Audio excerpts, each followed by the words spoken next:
After her first year was plagued by staffing problems and reports of poor working conditions, Harris now saying the D.C. bubble is to blame for her shortcomings. Quote, Vice President Kamala Harris confessed to a stifling sensation that had fallen over her while in office. She was struggling to escape the D.C. bubble.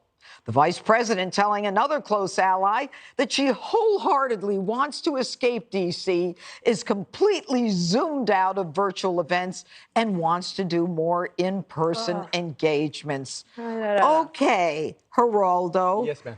She says that she's a newcomer to D.C. and that she's not really involved in all this stuff. How's she a newcomer? She's got 4 years as a senator, 1 year as a vice president. Who is more in the Beltway than the vice president? If your strategy is to hit the road, as the president and vice president now apparently are planning on doing, that's no strategy at all, because people will see right through it.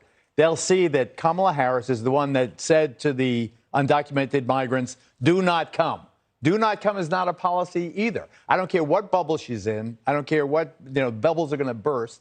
And she's got to do something much more substantive. Like what? Like a policy that has enforcement and real like deterrence and a border wall. And, okay. You can't have a policy and you can't blame what's happening on the southern border, for example, and that's her jurisdiction on a D.C. bubble. Okay, so what would you recommend that Kamala Harris do, Jesse? Join the Supreme Court. No, then we'd have her for another 30 years. Are you crazy? Yeah, but that's an even trade with Breyer, so what's that going to do? Well, she's acting like a tourist. You know, when tourists get to a new place, they're like, there's a lot of traffic here. Like, I miss my mom. Like, my ATM doesn't work. Like, oh, man, the traffic signs are confusing.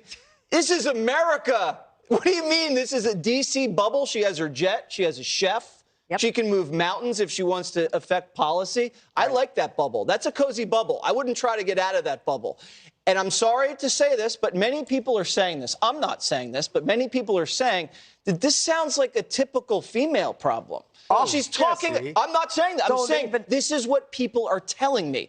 They say the first female vice president comes in there, and every single single article you don't want to hear is about her feelings. She feels this way. She feels sad. She feels. Stop it, Jesse. She chose this job. She ran for president. Hey, she said yes to VP. Stop. And every article is. Okay, Dana, would you like to cut him off?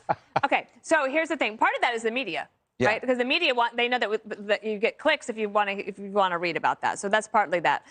She has a situation where she was an absent senator. Okay, she was she only co-sponsored bills. Yes. She never got an actual bill done. Right. And then they want to put her in charge of voting rights and immigration, and they expected some great results. You have to look back and say, I think that she co-sponsored 25 bills that became law. That's according to Congress.gov. She never had any of her own bills become law. And ironically, the closest she might have come was when she filibustered Tim Scott's police reform legislation. Of course. That's right. Okay. So here, I want her to succeed because when she became the first woman vice president, I was like, yeah. And now we can show everybody we can do it. And then she's just not taking the opportunity. And part of the reason that they're not out there traveling is because they've been so COVID crazy for so long. They're in the bubble. They don't want to go out of the bubble. You know, I don't know if they're COVID crazy or it's a show, but Greg, aren't her wounds self-inflicted? She's had the ability to show her intellect, her experience, her mental acuity. She just won't do it. Are you accusing her of self-harm? Yes. Okay. She's out of her element, right? But you know what her element was opaqueness. To your point, I hate saying that.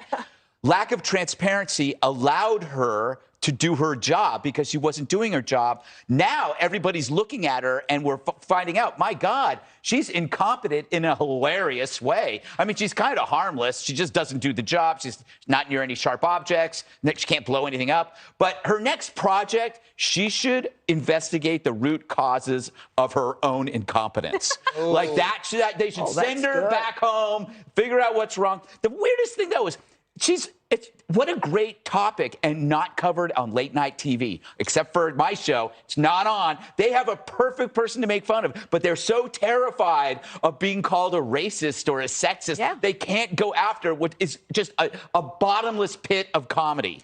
Yep. How do you think her husband feels about the whole thing? Ugh, Okay. Are you asking how he feels? How he feels? Very good. So Very feminine. good. Hold my All hand. right. Speaking of fast, the fastest is up next.